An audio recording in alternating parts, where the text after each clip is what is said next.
Like, as you know, I spent the day with Elon today. He just gave me this burnt hair. Do you know what this is? I have no idea. It's a cologne that's burnt hair. I think it's also important for people to understand that what you're doing, Lex, there's no precedent for it. Sure, there have been interviews before, there have been podcasts before, there have been discussions before. You're a pioneer. You're literally the tip of the spear. And on the flip side of that, so we trained, and then after that, we played Diablo 4. I don't know what that is. I don't play video games, sorry. G'day, and welcome to Surfing the Discourse. This is the show. Apologies for the radio accent. I'll try to jettison that. This is the show where we deep dive into the conversations that are happening right now. We try to figure out who is talking sense and who is talking nonsense. I am Jack, and we're going to keep it a little bit more informal and off the cuff because, you know, you didn't sign up for some professional sounding radio host, did you? You signed up for some dude riffing off the cuff about all sorts of culture wars issues and just, you know, spilling the contents of his brain haphazardly and untidily over the microphone. And that is exactly what you're going to get. Okay, so what are we going to be discussing this week? What am I going to be spilling over the airways? Well, first things first, what I wanted to do was check in with our old pal, Gad Saad.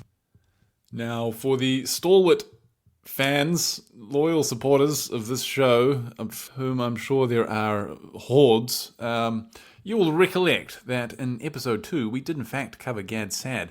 And so if you didn't catch the episode, then you might want to check it out because it is a doozy. But anyway, you might be like, why are we peeping Gad Saad again? Haven't we covered him already?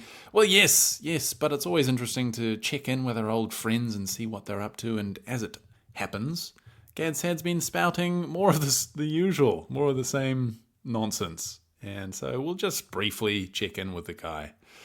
We won't rehash anything. We'll just, just a brief flyover.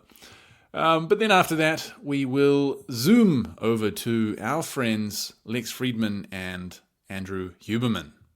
Dr Huberman is a neuroscientist and science communicator par excellence, perhaps spreader of some dubious scientific ideas. We'll see. But he was recently on Lex Huberman's podcast. These two are best buds. These two are loyal friends, deeply committed and devoted to one another, even perhaps enamored with one another. We'll see what happens there. Okay, so we're going to start with Gad Saad, and I'm also going to do something a little bit different today, which is I'm going to be listening along live. Usually I just insert the clips afterwards. I'll do that with some of them, but I'm going to listen along live and pause it as I feel there are things to be said, things to be pointed out. So yeah, listen along with me. So what's Gad been up to? Well, the guy has gotten himself into some hot water. He's gotten himself into deep trouble. There's been enormous blowback for something he did. It sent shockwaves through the internet, the aftershocks of which are still rumbling through the social media sphere. And of course, you will have no doubt heard what I'm referring to is Gad's horrendous, his appalling joke that he made on Joe Rogan about the accent of Quebec French, I believe, or some accent anyway in Quebec, which is a city in Canada. I'm going to reveal my geographical ignorance here. It's a place in Canada where Gad lives, and he made fun of a certain accent spoken by Quebec people. Now, I was being tongue-in-cheek. I don't think that many of you will have heard of this unless you follow Gad Saad directly.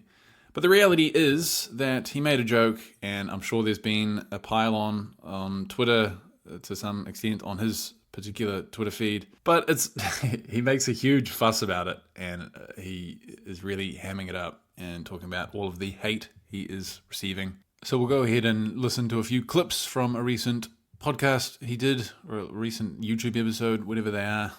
So here we go. Here's the first clip. If anything, it is disappointing to see that in a so-called inclusive society, people can very, very quickly show their hatred of immigrants, their hatred of people from the Middle East, their hatred of Jews. And this is for someone who's been living here since 1975. Okay, pausing it. This is... Wow. Wow, the hypocrisy.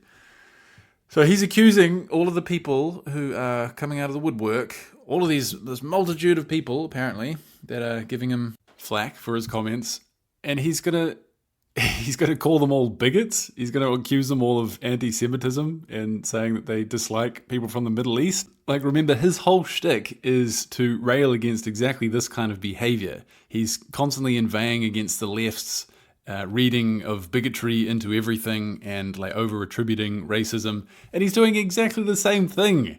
The guy is a hypocrite par excellence. Unbelievable. So apparently I haven't yet gotten the street creds of having lived long enough to be able to make fun as a Quebecer of the Quebecer accent. Not good, people. That's not the way we want to live life. I was disappointed that that there weren't more folks who, high-profile folks who, weighed in on the matter. He's disappointed that the likes of Joe Rogan and other prominent figures didn't weigh in on this all-important matter of Gad getting flack for having made fun of the Quebec accent. He's acting like this is something everybody knows about and that this made like global news or something. Look, the reality of the situation is, and I Google it, like Google Gad Saad accent. There's like a sprinkling of there's a handful of articles, and I mean a handful, and they're all like written by Canadian-based publications. Like, for example, there's one from the Globe and Mail, a Canadian publication, and what that article said was, quote, that Gad created a minor brouhaha in Quebec last week by calling the accent an affront to human dignity. Created a minor brouhaha. I mean, that's exactly what it was, a minor brouhaha in Quebec, among Quebecans, probably those who have Twitter accounts and were typing in their indignant comments to Gad. And yeah, my God, he how self-absorbed. How fucking narcissistic do you have to be to expect that these people should speak out on your behalf? It's absurd. Anyway, we'll keep playing some more clips. It does continue. It can't be the case that we live in a society where a professor with my record, with my sense of dignity and honor, who doesn't have a bad bone in my body. Oh, listen to how he says that. With my dignity. Somebody as important as me. Jeez. Right? I mean, I love Quebec. I love Quebec society. I'm still in Quebec, in part because my family and my wife's family are here, because we've grown up here. Yes, I don't like the Joual accent. Let me repeat it. I find it very unattractive, but so do millions of people. And saying so does not make me Himmler. And speaking about the issue doesn't make me a victim, because a lot of people said, oh, enough, Jew, with now you're playing the victim. Receiving hundreds of death threats and insults and is not me playing victim. It's me documenting what happens to someone in today's reality where they say something that someone finds offensive, right? In some places in the Middle East, you draw an image of a prophet and it's off with your head. Well, what happened here? I made a joke about an accent. Well, it's off with his metaphorical head. So there you have it. Yep. He just did that. He just compared what happened to him with somebody being beheaded. Him getting some nasty comments and DMs on Twitter, probably a handful of death threats that aren't going to be credible. That is akin to a beheading. Yes, this metaphorical head has been sundered from its shoulders. By God, Gad, you are a character. Anyway, we've got one last clip from this little 12-minute segment that he did. This is right at the end where he is plugging his book, The Sad Truth About Happiness. So there you have it, folks. The Sad Truth About Happiness is doing quite well. Please help me keep the momentum going. As I said, order a copy. It's a fun book. It's not about all this parasitic stuff. It's positive, it's optimistic. Not about all this parasitic stuff. As I said on the last episode, I got a digital copy of this book and I just keyword searched the term woke, and there was like 15 or so entries in a book about happiness. And he's claiming it doesn't have any of that parasitic stuff. No. It's all happiness and sunshine and rainbows. Good God, the guy is a malignant, self-absorbed, narcissistic piece of work. And anyway, we're going to move right along from him. We're going to be taking ourselves to greener pastures. Still not the most verdant and luxuriant pastures that we might travel to. Sorry for the metaphor. But these are the pastures grazed by the likes of Lex Fridman and Andrew Huberman. I always forget his name. I want to call him David Huberman for some reason. But it's Andrew Huberman. So these two cows are grazing on certain pastures that we shall now explore ourselves and frolic about and have a little bit of joyous fun. Shall we? So, Lex and Andrew Huberman, what are they talking about? So they had this podcast recently on Lex's show. You can check it out if you're willing to put yourself through that.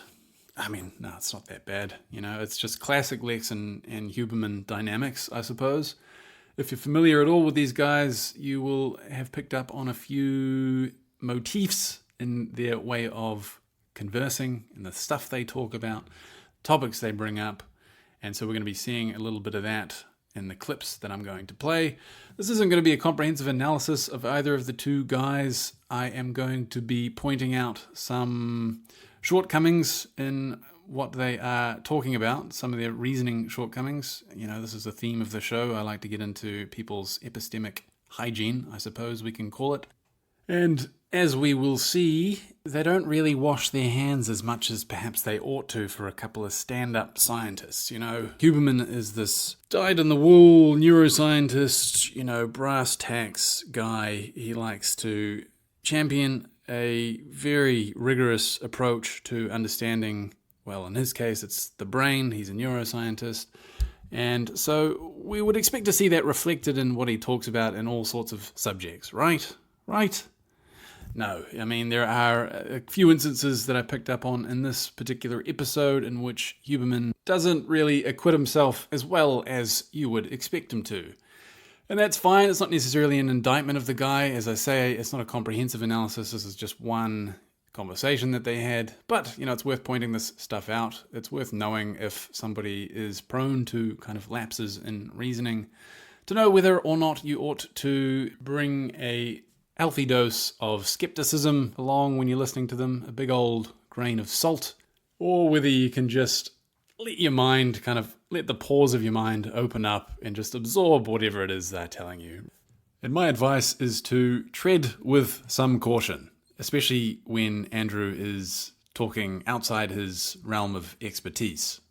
So it's very possible that Andrew Huberman is perfectly reliable in his own domain, his own bailiwick, but I can attest to the fact that outside of his domain, he at least leaves a little bit to be desired in some of what I've seen of him. So I want to be fair to the guy. I can't make categorical claims about it. But anyway, what about Lex Fridman? Do we trust what this fella has to say? Who is Lex, by the way? If you don't know, he is an AI researcher, I believe. He's heavy into the programming. He is affiliated in some way with MIT, although I'm not sure what the extent of that affiliation is. I have a feeling it was kind of overplayed. I have some dim recollection of there being a controversy about that, but not 100% sure. So anyway, this is who Lex is. He loves AI. He loves robots. He loves love. He really loves love. Goodness me. You can't go 5 minutes of listening to Lex without him prating on about the power of love and the profundity and the poetry and the magic of the universe and of existence and of the beauty of even the objects around you, which you thought that was just a mundane cup sitting in front of you. Did you? No. It's that cup contains the universe. if you imagine where that cup has been, how it got here, its story, then you'll understand the principles of the universe. I'm obviously parodying him, but not really, because he's literally said that exact thing, or at least something along those lines, and maybe I'll pull that clip up. This is from another episode that Lex did on his podcast. I honestly, because I don't know where you got that glass, but that glass exists, and I forgot it exists, and it was really fun to me to know that now it's there. Like, I love that glass and the water that's in it, because it's freaking awesome. Like, somebody made that glass, right? Like not have many mistakes, and like and the way it bends light in interesting ways, and the way water bends light in interesting ways. Like, I can see part of your arm through that water. That's freaking amazing. Everything is amazing. Lex Fridman, this is one of his shticks, his tropes. He's always getting overly sentimental, mawkish. I mean, a lot of people obviously seem to vibe with it. Personally, I don't, and maybe that's because I'm an overly cynical and curmudgeonly person. Or maybe it's just because, like, I don't know, I can be in those moods, those like sentimental moods where I'm like fully appreciating the wonder and beauty of the universe, and I have this kind of thrill within me as I contemplate the depth and magic of existence. But that happens fairly rarely in my own case. And when somebody, when Lex trots out these poetical little odes to life and the wonder of existence so frequently, it kind of gets fatiguing, Like I'm sure his audience can't be in that state of mind like the whole way through. And this is something that I've wondered about in the past. Like, is it performative on Lex's part? Is he sincere? Is he in earnest when he talks about it? And I feel like you can't really deny that there's some sincerity because of the frequency with which he talks about it. But then at the same time, I can't imagine that he's genuinely feeling these emotions as he's kind of gushing about the origins of a cup or something. But you be the judge. I've got an example here from, this is the ad reads that Lex does prior to the interview actually starting, and he's going to exhibit this kind of childlike, bleeding heart, mawkish kind of attitude, even in the ad reads. So listen to this. This show is brought to you by Inside Tracker, a service I use to track biological data. That's data that comes from my own body. It's really interesting to consider all the different signals that we send from our body, conscious and subconscious. That's something I talked to Andrew in this podcast about. Of all the thoughts and ideas and memories, real or fabricated or morphed or modified or recycled, that lurk somewhere in the unconscious, that when brought to the surface can bring a kind of relief or reinvigoration of the way we see the world around us. Goodness me, I forgot how long this went on for. Sorry, I will skip ahead. But keep in mind, this is Lex plugging Inside Tracker, which is some sort of device maybe that records some of your biomarkers like heart rate and maybe does a bit of analysis on it and tells you like if you need more sleep or something. So yeah, this is him talking about that. I'm just going to skip ahead now in the ad read. So here we go. Billions and billions and billions of organisms, half of which are cells, the other half are bacteria, all working together to create this experience that we humans call life. And it's so interesting that by collecting that data, by listening to the signal that this entire gigantic complex biological systems create, we can start to try to figure out how to improve the functioning of it. At first top down, in a centralized manner, sort of listening to the music that the orchestra creates and trying to maybe rewrite the music or adjust the music or edit the music. It's interesting, this whole journey we're on. And I'm glad there's people that turn that kind of journey into a company and try to help people by, making the data from their body accessible and giving advice based on that data, making that advice accessible. All right, Lex. Wow, that's brilliantly done. Like he has to be leaning into this, right? Like there was so the body's music. He's glad that this company is like tapping into the music, and then it's like almost an afterthought that you can actually use this thing for something concrete and constructive in your life. But, a few minutes of that ad read is just devoted to him waxing lyrical about the wonder and beauty of the body and the symphony of all of these signals and so on. So, yeah, you have to wonder if this is just Lex hamming it up and doing his thing because this is what he's kind of known for. I don't know. He also is very ASMR as you're listening to him. He kind of talks in this like drowsy tone. He's really up close to the microphone like this, and he's talking about how wonderful it all is.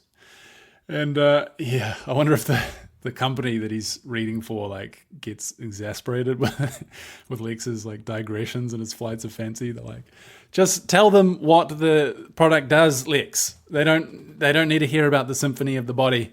Just tell them what it's for. Tell them that you like using it. But of course, Lex cannot be contained. The love just spills forth. Anyway, so there's 10 minutes of ads that he does before the show starts. I don't know whether that's standard. I don't often see shows that have that amount of ads. It is rather obscene. We can play a game actually with some of these ad reads. I feel like this could be like a bit. This could be a segment moving forward whenever we cover Lex. But try to guess I'll play another clip from an ad. You just try to guess what product that Lex is trying to plug here. Books like Man's Search for Meaning reveal that it is indeed in the mind where the interpretation of the world's catastrophes lie. And so you have to equip your mind with the best tools in order to interpret those catastrophes, those tragedies, those hardships correctly. Anyway, check it out and get special savings when you go to 8sleep.com/Lex. Did you guess 8 Sleep? Yes, that was for a bed. He's talking about needing to equip your mind such that you can interpret tragedies. And apparently you need this particular bed in order to do that, I suppose. So yeah. Anyway, we will move right along. So what are we going to see? I'm just going to kind of move haphazardly through the clips that I have here, and I'll try to give it some cohesion as we go through by bringing up the motifs and themes that they are sort of relevant to. Okay, so the first general theme we're going to be exploring here is Andrew Huberman's personal epistemic hygiene. So we're just going to look at some examples. And spoiler alert, they don't reflect too well on Huberman, at least as per my analysis, but you might have a different take and you're perfectly welcome to it. But we'll just go through a couple of examples. So first of all, Andrew seems to be very enamored with the idea of the unconscious mind and the idea that we can explore our unconscious and discover our true self there. So I'll play just this first clip to get us warmed up on the topic. Here he is, and responding to a question that Lex has about the Jungian shadow inside ourselves. What do you think is there in that subconscious? What do you think of the Jungian shadow? What's there?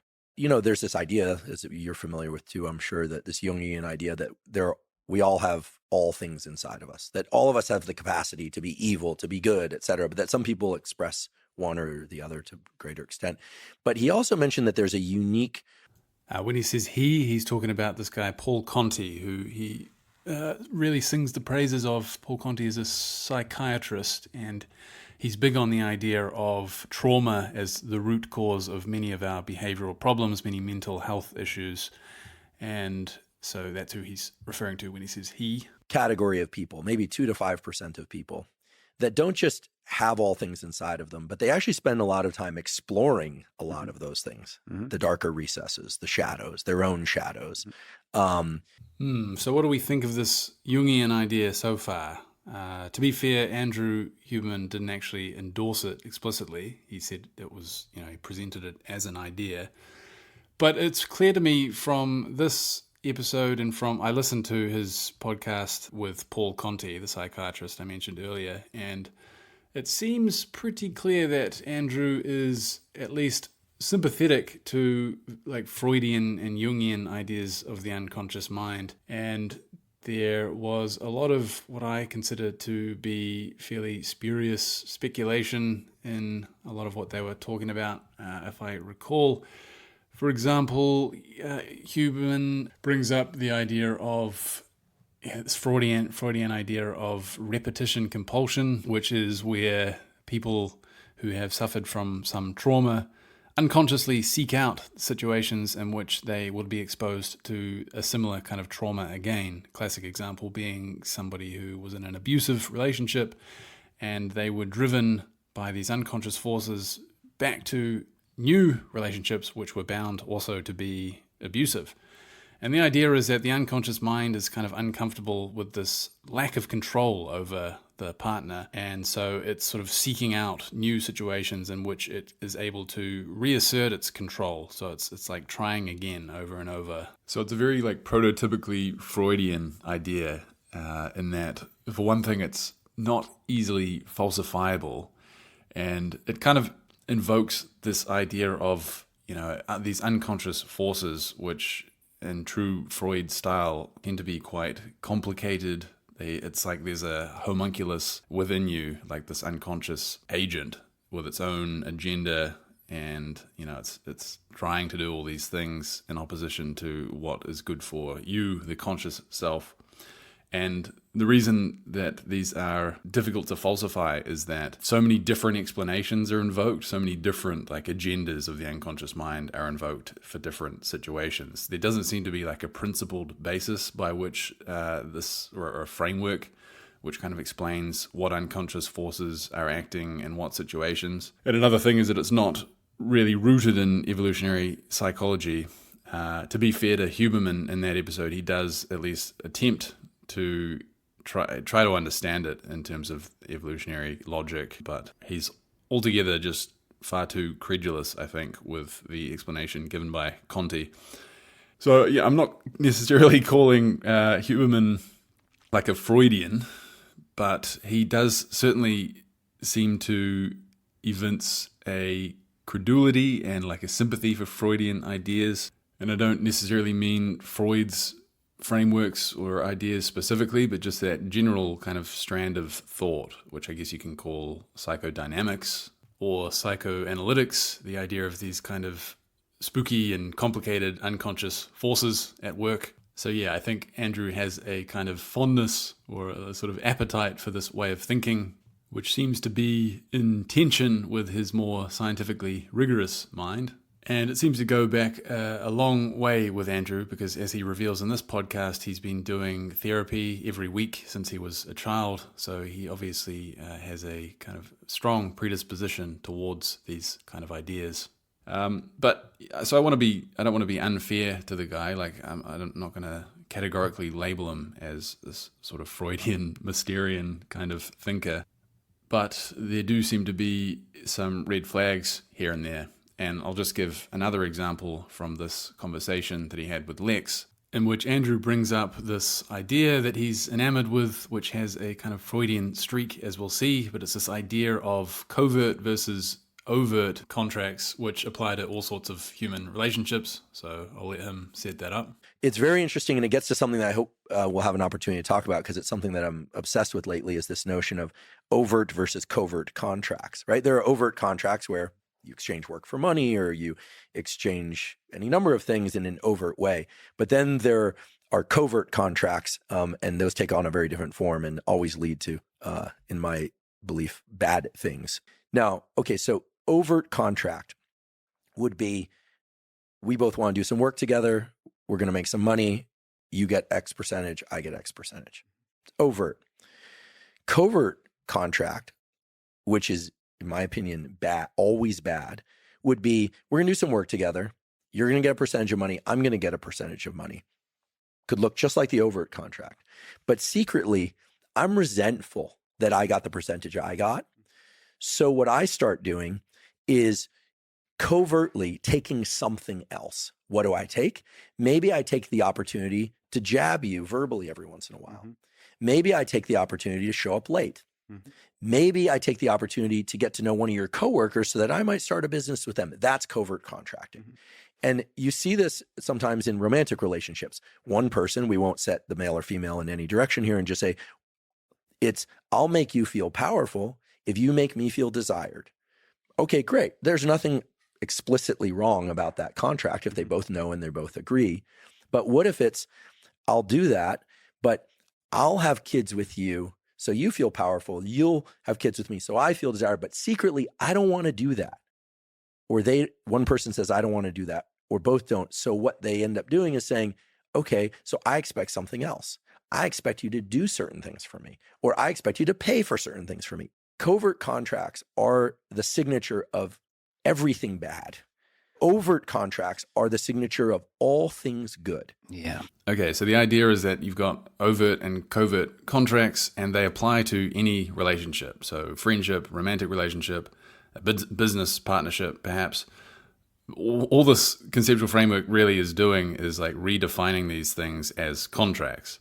And so for those of you who listened to my episode last week on Jordan Peterson, you might recall the idea of loose-fitting concepts, which are kind of concepts or conceptual frameworks that are couched at such an abstract level of detail that they can be applied to like any situation, and they can't be shown to be wrong because they're just so abstract. And the fact that they seem to be able to apply to so many things makes them appear kind of deep. But the reality is they're just not very useful in virtue of how loose-fitting they are and how like broadly applicable. So this seems like an example of that kind of thing. It seems like a kind of trivial observation that you can construe relationships as a contract. And so what the framework lets Huberman do is call any kind of dishonest behavior a covert contract. So it's not very enlightening. It's really just giving us new labels for things that we can already talk about quite happily. So that's the first indictment of this thing, is that it's just kind of a useless framework. But the second thing that Andrew does is he gives it sort of, he's got like 3 different explanations for why it occurs, for why we engage in covert contracts. And so the first one, as you heard in that clip, was that one partner is resentful of the conditions of the contract, and so they take it upon themselves to covertly arrogate for themselves something more that wasn't in the original bargain. And keep in mind that this bargain or this contract can be either explicit or tacit, right? Implicit. So like you can just apply it to any relationship whatsoever, because you can always say that there's some tacit agreement or contract in any relationship. But so that's one explanation that he has for why it occurs, but then he'll give another one in this clip. What ends up happening is that when people, I believe, don't feel safe, they feel threatened in some way. Like they don't feel safe in a certain interaction. What they do is they start taking something else while still engaging in the exchange. So it's a way, I think, of creating a false sense of certainty. But I'll tell you, covert contracts, the only certainty is that it's going to end badly. The question is, how badly? Okay, so that's his second explanation for why we engage in these covert contracts. It's not only that it's because one party is resentful of the conditions of the contract, it's also because we want to give ourselves a sense of certainty in the relationship. It's kind of interesting that, Andrew said that he was obsessed with this idea, and yet he really hasn't managed to straighten out exactly what is contained in it. And it gets worse. So now he's going to give a third explanation for why we do it. And this one is even more Freudian. So listen to this. The trust piece is huge, and that's where people start, we don't want to focus on what works, not what doesn't work, but that's where I think people start engaging in these covert contracts. They're afraid of being betrayed, so they betray. Mm-hmm. They're afraid of giving up too much vulnerability, so they hide their vulnerability, or in the worst cases, they feign vulnerability. Mm-hmm. Again, that's a covert contract that just simply undermines everything. It becomes 1 + 1 = 2 - 1 to infinity. Okay, so that explanation there is separate from the previous ones that he had given. So this one is that essentially that you fear the person in the other person in the contract doing something harmful or bad to you, and so you end up doing the bad or harmful thing to them. And I suppose this is like some unconscious drive within you. There's this like unconscious fear that they're going to do this thing to you. And so unconsciously you want to do that thing to them, because who the hell knows why? This way of thinking just really frustrates me, because it doesn't make any sense. And so it's like it does seem like there's this other side to Huberman that is sympathetic to this kind of way of thinking, and that's a little bit sloppy. So again, like to summarize the problem with this whole framework, first of all, it's like very loose-fitting, very abstract. You can apply it to anything, and the fact that it's so loose-fitting means that it's not very illuminating. It's really just the idea that we have relationships and that some people engage in dishonest behavior within those relationships. And then he tries to explain why we do these things, why we have these covert contracts, and he's got like 3 different explanations that don't really jive with one another. And at least one of them is like distinctly Freudian, this, to me, totally implausible idea of wanting to harm the person because you fear they're going to do that harm to you. So before we move on from this topic, I'll just show a clip of Lex chiming in on the subject of covert and overt relationships. So here's Lex on the matter. We all can kind of tell the difference between overt and covert. Like we have a good sense. I think one of the benefits of having this characteristic of mine where I value loyalty, I've been extremely fortunate to spend most of my life in overt relationships. And I think that creates a really fulfilling life. All right, so because Lex himself is so loyal, then he's able to have just 100% overt relationships. Except that the logic doesn't really check out, right? Because it depends on what the other person is doing. Like, you can be loyal to them, but that doesn't necessarily change, according to Andrew, the unconscious dynamics in their head that might lead them to be engaging in a covert contract with you. So maybe Lex's trusting nature has led him to think that he's in all these overt relationships, but really he's in without knowing it, he's actually trapped in so many covert relationships. I don't know, it's silly. But yeah, I just wanted to show the lack of logic there. There's a little bit of a deficiency in logic all around in that little aspect of the conversation. Anyway, speaking of Freud, there may have been a little bit of a Freudian slip in something that Andrew said about Lex's podcast. Yeah, tell me what you think of this. And so there is a place where, I realize this is probably a kid's show too, so I want to keep it, G-rated. But at some point, for certain things, it makes sense to go, fuck that. Ooh, burn, Lex. A kid's show. I realize this is probably a kid's show. Yeah, does he mean that? Was that a Freudian slip? You be the judge. Okay, we're going to move on. So, next clip, what do we have? This is Huberman on his morning meditation routine. Now, I should point out that if you haven't followed Andrew Huberman, did I call him David again? I might have. Just ignore that if I did. So Andrew is very big into protocols, right? What he calls protocols, which are supposed to be science-backed, evidence-based techniques, hacks for your body, for your mind, things like staring at the sun, exposing yourself to sunlight in the morning, and supposedly this helps to kind of anchor your circadian rhythm and help you sleep better at night and just generally improve your health, productivity, energy levels, and so on.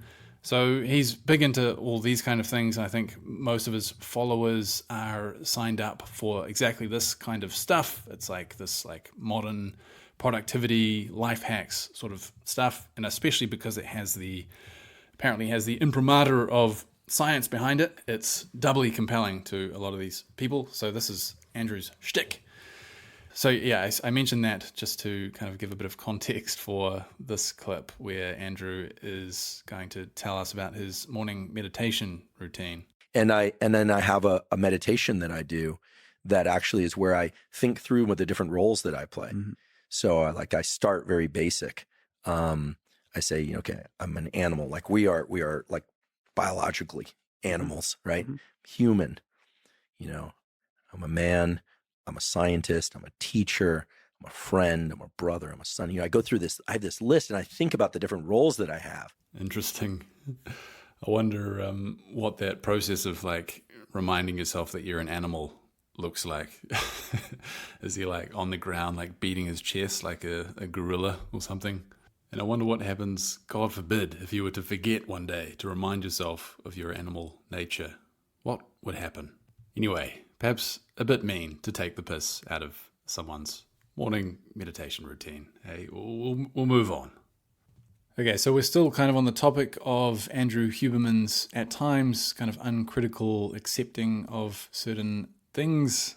So here's a clip of him talking about the Netflix show Chimp Empire. And for those of you who don't know, this show kind of centers on a troupe of chimps, and by all accounts, it's a wonderful show. However, it does seem like the showrunners take quite a bit of license in interpreting the behavior of the chimpanzees and perhaps endow them with a bit more intelligence than might be warranted. At the very least, they're sort of stretching the interpretation of things so as to create more drama. So personally, I would bring a healthy dose of skepticism to the viewing of that show. It's not that in principle it must be impossible for the chimps to be thinking the thoughts that are being attributed to them, although I am personally dubious.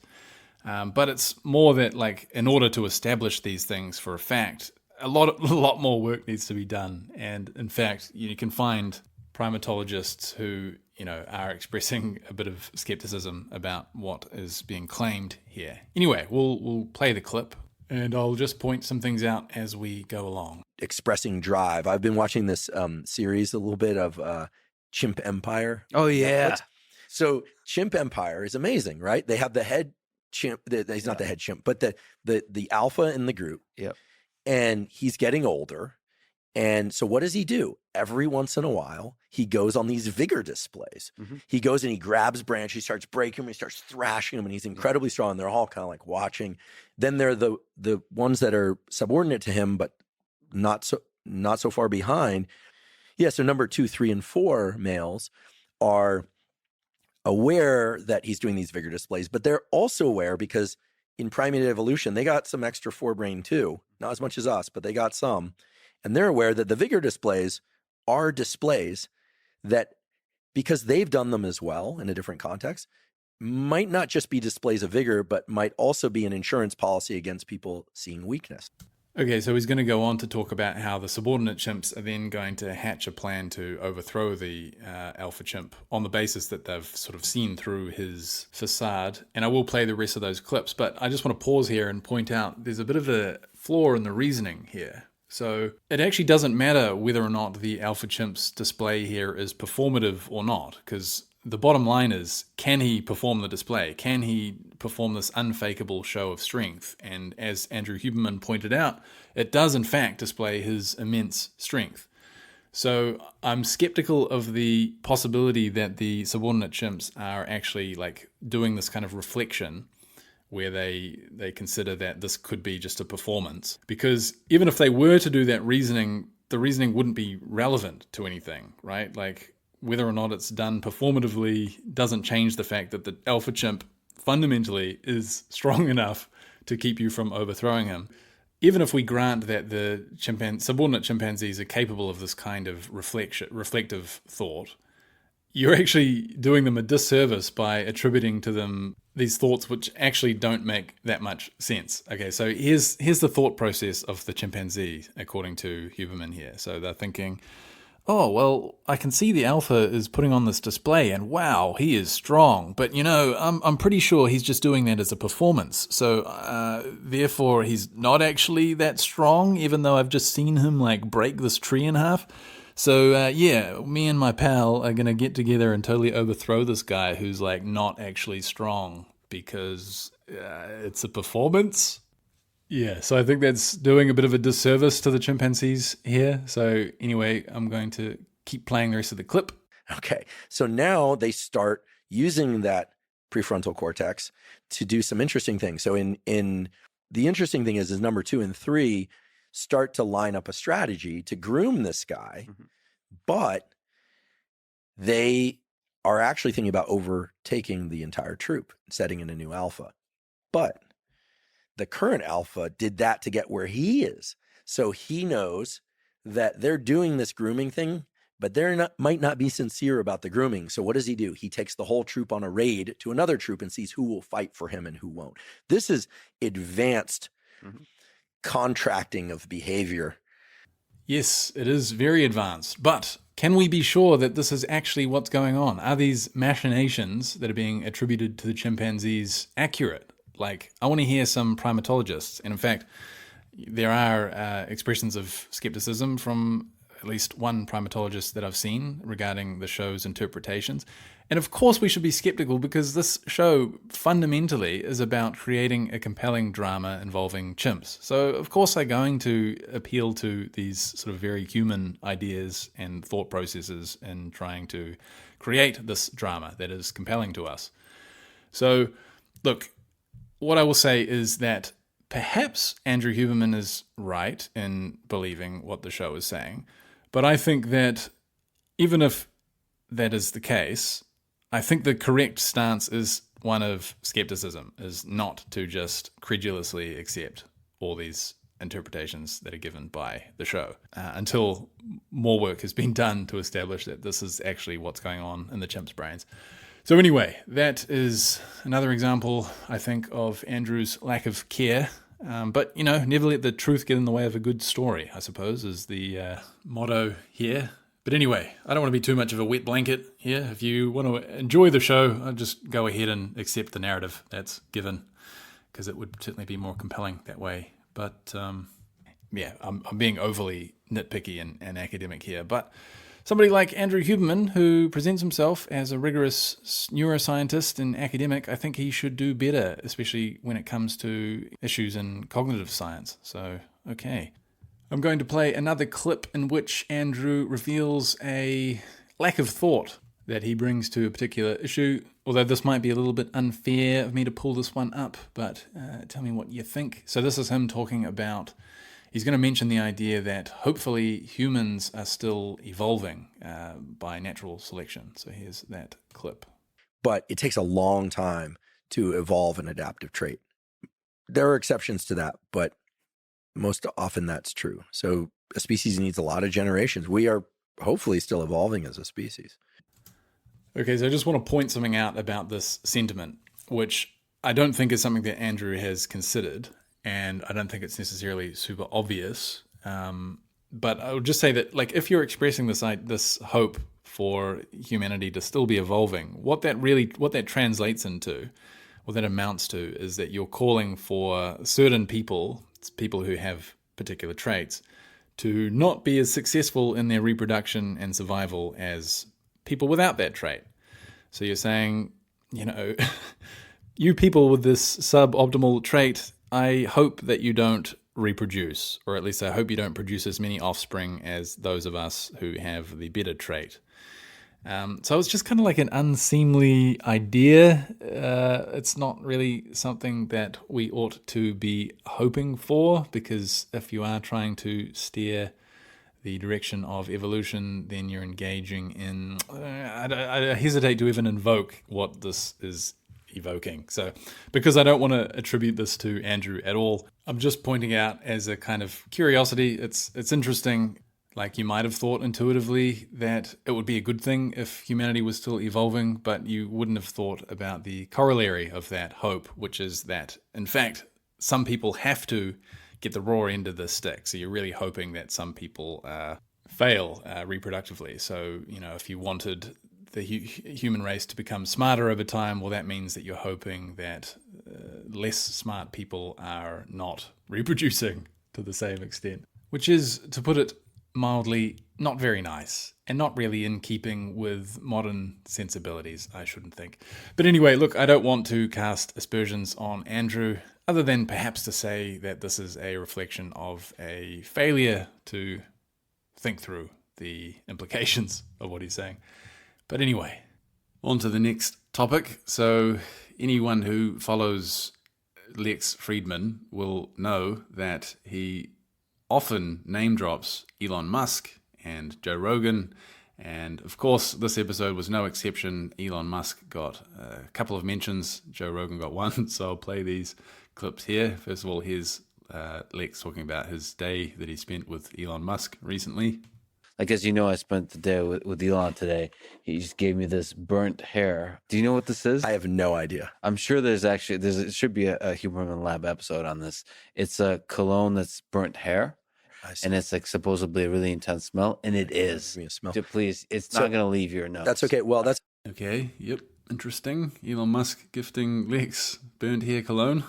Okay, and so in this, there's another clip here, and he's going to, at the end of it, he's going to come back to talking about Elon Musk, but I'm just going to play the full clip because there's something else I want to point out. It's a pet peeve of mine. So the context for this clip is that they are discussing the fight that was rumored to happen between Elon Musk and Mark Zuckerberg. So here's that clip.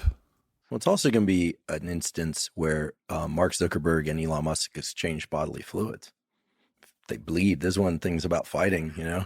I think it was in that book. It's a great book, Fighter's Heart, where he talks about, you know, sort of the intimacy of sparring. I only rolled jiu-jitsu with you once, but there was a period of time where I boxed, and which I don't recommend. I got hit. I hit some guys, and I definitely got hit back. I'd spar on Wednesday nights when I lived on San Diego. You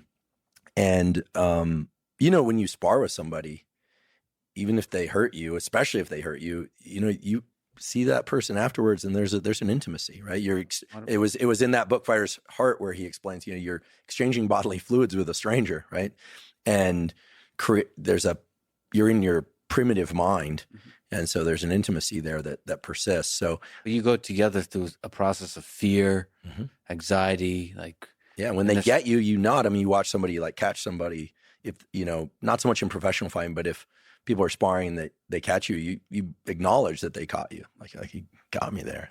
Yeah, so I'm just going to pause it here to point out this thing that I find really annoying, which is when people, they act as though their hobby or their sport or their thing is like uniquely special in some way, in some like really important and like profound and deep way. Like in this case, they're talking about how fighting is unique in sort of bringing one closer to the person that one fights, because there's this exchange of bodily fluids and there's this like tapping into primal emotions, and so you come out the other side and you've formed this like intimate bond with somebody. But people do this kind of thing. I read an article recently where someone was talking about bird watching and how that's like uniquely peaceful and like it brings you in touch with nature in a way that nothing else can. And like, you know, you'll get water skiers talking about how their thing is so special, and it's like in all of these cases, it's not unique. There's other ways of sure, I'll grant you that it can provide these wonderful things, but there's other things as well that do that, and like I don't know, it annoys me unreasonably. I'll concede that, but it's just something that I see all the time. And there was a little bit of a hint of it here. So yeah, keep an eye out for this. My thingism, we can call it. Keep an eye out for it, because I'm sure you'll see it elsewhere. So I'll play the rest of the clip now. And on the flip side of that, so we trained, and then after that we played Diablo 4. I don't know what that is. I don't play video games. Sorry. So first of all, that's Lex bringing it back to Elon and what he did with Elon. But Huberman's response here is hilarious. I don't know what that is. I don't play video games. Sorry. It's like, well, you do know what it is, Andrew, because you knew it was a video game. So his response is just interesting. It's like, I feel like the polite response, like the overt response, let's say, would be to be like, oh, Diablo, that's a video game, I hear. How is that? Or, oh, was that fun playing with Elon Musk? But no, he's like, I don't know what that is. I don't play video games. Sorry. It's like he's trying to say, he's trying to indicate that, I only do productive things with my time. I don't play childish games. I feel like he's throwing subtle shade on Lex here, because he's like in a covert contract where he's trying to like take jabs. I don't know. That's kind of what it seems like, right? What else? Why else would you do that? I suppose there's like a stigma in some circles against video games because they seem to be like a drain on productivity. I think people like associate them with nerds or something, and so at least there used to be like a pretty prominent stigma. But so I feel like either that's Huberman trying to like distance himself from video games because he like feels the stigma, or he's trying to do some superiority thing, like, nah, not me, mate. The video games. You go ahead, mate. You play your silly games with Elon. I'm gonna record a podcast and like write a paper and shit. I don't know. Crack me up. Anyway, so continuing with Lex's name dropping, in the context of talking about what makes a strong relationship, of course he has to invoke the wonderful Joe Rogan. So here's him doing that. One thing to do, I think, by way of advice, is listen to people who are in long-term successful relationships. That's like, it seems dumb, but like we both know and are friends with Joe Rogan, who's been in a long-term, really great relationship, and he's been an inspiration to me. So you take advice from that guy. Definitely. Joe Rogan, man, he's your guy.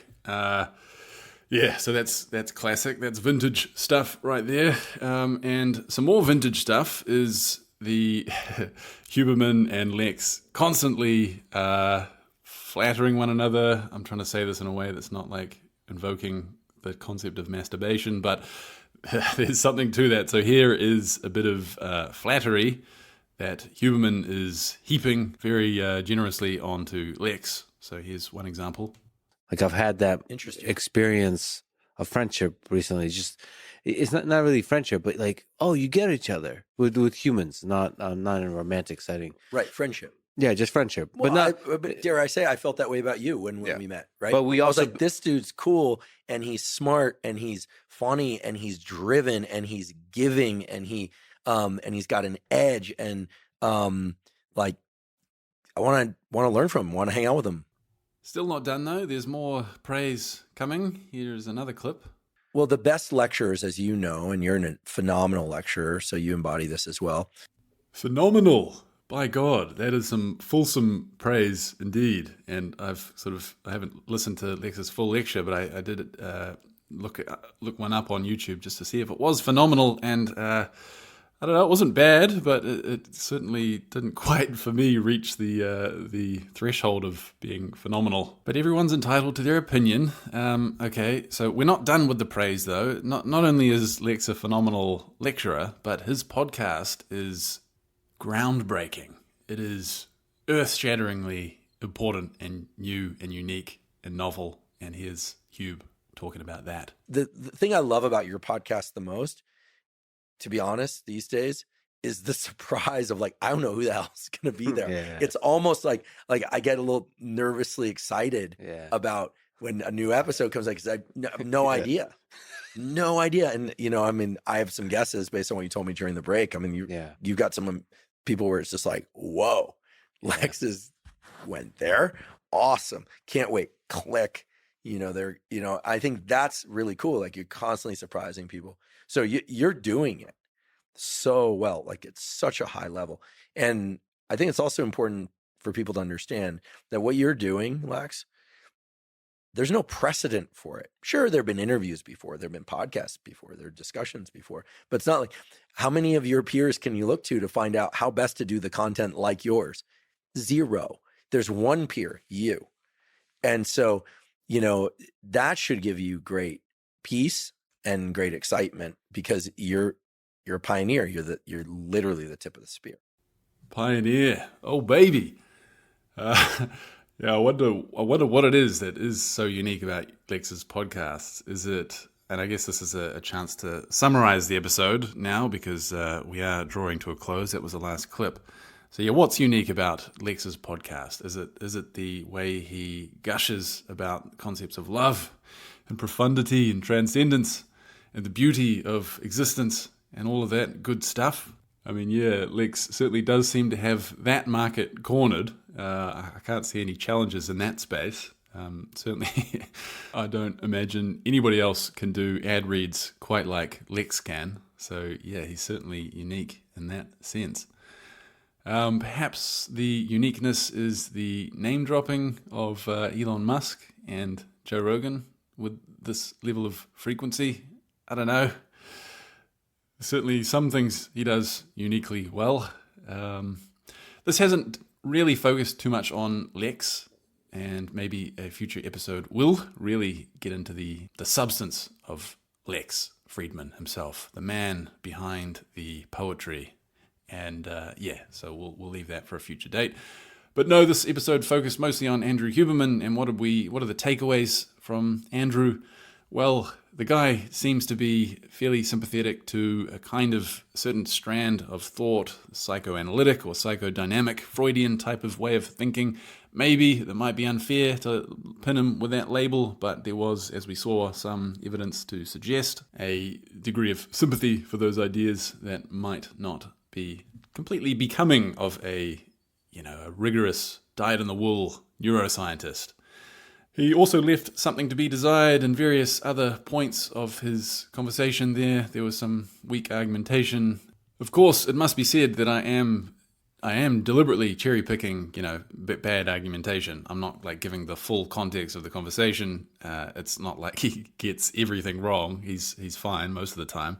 But if you can pick out, several examples in the span of a couple-hour interview, it might be just, at the very least, what it is cause to have a bit of a grain of salt when you listen to certain things that Andrew is talking about, especially when they're not within his bailiwick of neuroscience and probably within the particular subfield of neuroscience that he's expert in. I don't know. I haven't looked too much into his main kind of content, which is him talking about protocols based in physiological studies of the mind and the body. And so maybe he gets most of that stuff right. I'm not sure. I might do a deep dive in the future. We'll see. But anyway, I'm going to wrap things up here. We're around about an hour. So I hope you have enjoyed this foray into the conversation of Lex and Huberman. And join me again next week, around about, when I release my next episode. And see you then.